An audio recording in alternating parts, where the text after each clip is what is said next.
you some highlights of race 2. So reverse grid meant that the quick guys were at the back, except for Tristan Gomondi, who of course had retired from the lead of race 1. He headed off and had Andy Soucek tucked up right underneath him for the first part of the race from Turkey Galatasaray. Here we see Duncan Tappy starting his charge up from the back of the grid. He makes a move on Maria De Billotta. There was slight contact there.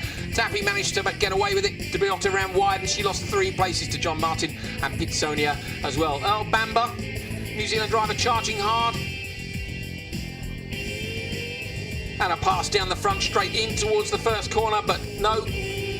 Gomondi manages to defend, then runs wide. Soucek, when he loses the traction, Gomondi on the exit, Soucek takes the lead and comes through. Then came the news that Soucek was to have a drive-through penalty. He had a lead of around 5 seconds when he finally relented and came in and did what the race stewards had told him to do. So Pitsonia and Tappy then coming around and down the back straight. He takes that stop-go, effectively the drive-through, and loses around 7 places. The lead changes and that was it for Soucek. He was out of the running for the win.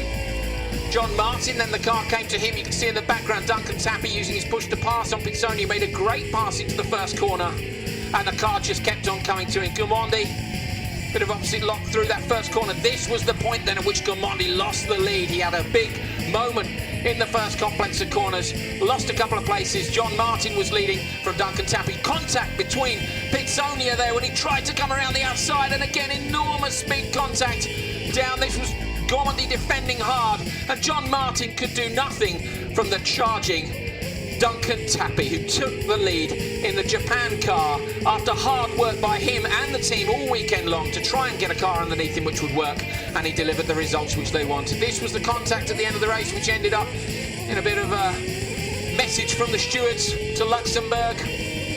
Frederic Vervisch unhappy with the move, and Tappy comes down past the yellow flags at the chicane and takes victory in race 2 of the first Grand Prix weekend of Super League Formula Nations Cup 2011.